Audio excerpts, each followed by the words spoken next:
ওম শান্তি। আজকের মুরলির গভীর জ্ঞানে আপনাদের সবাইকে স্বাগত। আজ আমরা বাবার বলা সংকল্পের শক্তি আর কর্ম করেও কিভাবে তার বন্ধন থেকে মুক্ত থাকা যায় সেই বিষয়ে আলোচনা করব। চলুন একসাথে এই অমৃত জ্ঞানের স্বাদ গ্রহণ করি। দেখুন বাবা, শুরুতেই আমাদের ভাবনার জন্য কত সুন্দর একটা প্রশ্ন রেখেছেন। আমরা আমাদের রোজকার সব দায়িত্ব পালন করব, কিন্তু তার থেকে যে কর্মবন্ধন বা বিকর্ম তৈরি হয় তার প্রভাব থেকে নিজেকে বাঁচাবো কি করে? আজকের পুরো মুরলির সার কিন্তু এই প্রশ্নের উত্তরের মধ্যেই লুকিয়ে আছে। আসলে সব কিছু শুরু তো আমাদের মন থেকেই হয়, তাই না? আমাদের সংকল্প থেকে। বাবা বুঝিয়েছেন যে আমাদের ভেতরের জগৎটাই বাইরের জগৎকে তৈরি করে। আসুন একটু গভীরে গিয়ে দেখি এই সংকল্পের খেলাটা ঠিক কেমন। বাবা খুব সুন্দরভাবে বুঝিয়েছেন যে আমাদের মনে প্রধানত দুই ধরনের সংকল্প চলে। একদিকে থাকে শুদ্ধ সংকল্প, যেগুলো ঈশ্বরীয় সেবার জন্য তৈরি হয়, আর এগুলো কোনো কর্মবন্ধন তৈরি করে না। আর অন্যদিকে থাকে বিকল্প, মানে কলিযুগের সংসার বা প্রিয়জনদের প্রতি যে মোহ, যে আসক্তি, তা থেকে জন্ম নেওয়ার সংকল্প। আর এই বিকল্পগুলোই কিন্তু বিকর্ম বা পাপ কর্মের জন্ম দেয়।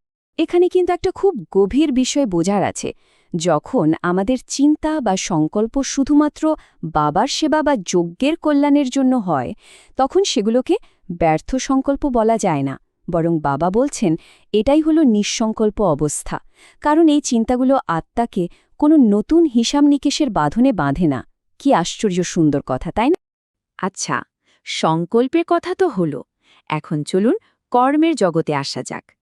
আমরা আমাদের সব কর্তব্য পালন করব, কিন্তু তাতে আসক্ত হব না কিভাবে?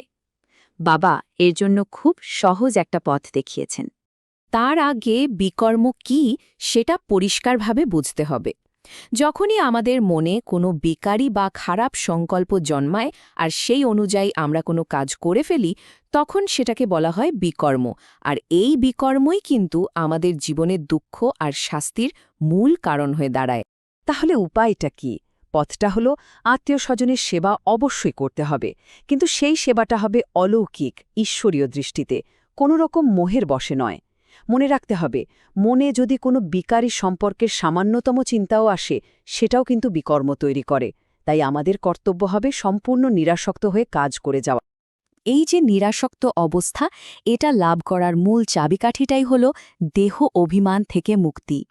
কারণ যতক্ষণ আমরা নিজেকে এই শরীরটা ভাবব, ততক্ষণ মোহ আর বিকার থেকে মুক্ত হওয়া প্রায় অসম্ভব।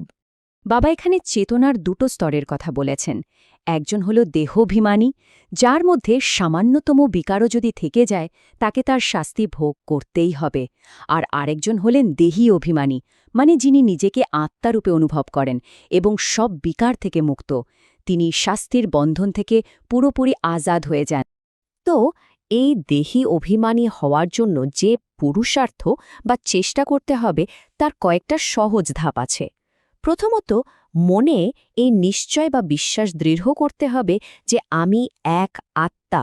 দ্বিতীয়ত, নিজের ভেতরে ছোট বড় সব বিকারগুলোকে চিনতে হবে এবং সেগুলোকে দূর করার চেষ্টা করতে হবে। আর তৃতীয়ত, সম্পূর্ণ নিরাসক্ত হয়ে সংসারের সমস্ত কর্তব্য পালন করতে হবে। কিন্তু এই যে এত কঠিন প্রচেষ্টা, এর জন্য শক্তিটা আসবে কোথা থেকে? তার একমাত্র উৎস হলেন স্বয়ং বাবা। তার স্মৃতির মধ্যেই লুকিয়ে আছে সেই অপরিসীম আনন্দ আর অফুরন্ত শক্তি। সত্যিকারের আনন্দ কিন্তু তখনই অনুভব করা যায় যখন এই প্রশ্নগুলোর উত্তর আমাদের কাছে একদম স্পষ্ট হয়ে যায়, যখন আত্মা নিজেকে চিনতে পারে যে আমি পরমপিতা পরমাত্মার সন্তান, আমি শান্তিধাম থেকে এসেছি। ঠিক তখনই বাবার প্রতি একটা গভীর ভালোবাসা জন্মায়, আর তার স্মরণে মন আনন্দে ভরে ওঠে। এই সমানটা আমাদের সবসময় মনে রাখতে হবে। যদি আমাদের বাবা ভগবান সদা সুখী আনন্দস্বরূপ হন, তাহলে তার সন্তান হিসেবে আমাদেরও তো অধিকার আছে মাস্টার ভগবান অর্থাৎ সবসময় সুখী থাকার। এই স্মৃতিটাই আমাদের খুশির পারদকে সবসময় উঁচুতে রাখে। বাবার প্রতি গভীর ভালোবাসা আর খুশি তখনই জন্মায় যখন আমরা তার অকুপেশন বা আসল কর্তব্যটাকে জানি, যখন আমরা বুঝতে পারি যে তিনি হলেন পতিতপাবন, তিনিই দুঃখহর্তা সুখকর্তা, তখন তার প্রতি আমাদের শ্রদ্ধা আর ভালোবাসা যেন আপনা থেকেই বেড়ে যায়। এই জ্ঞান আর যোগের পথে চলতে চলতেই আমরা একদিন বিজয়ী হই। আর তখন আমাদের জীবনটাই অন্যদের জন্য একটা প্রেরণা বা স্মারক হয়ে ওঠে।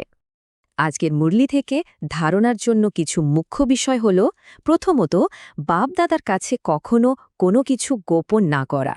দ্বিতীয়ত, যা কিছু জ্ঞান আমরা পাচ্ছি তা অন্যদেরও দান করতে হবে।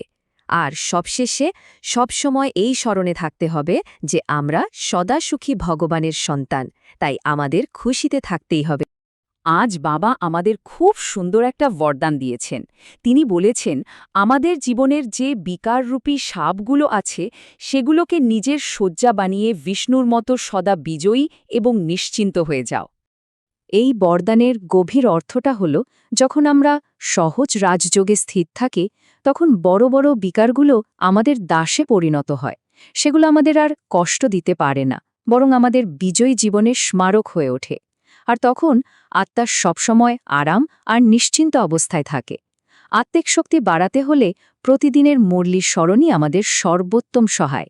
এই কারণে আপনার জন্য আমরা নিয়ে আসি মাত্র 5 মিনিটে সুন্দর ছবিসহ বাংলা মুরলি সামারি। আরও গভীরতা ও স্পষ্টতা পেতে চ্যানেলটি সাবস্ক্রাইব করে সাথে থাকুন। ধন্যবাদ। ওম শান্তি।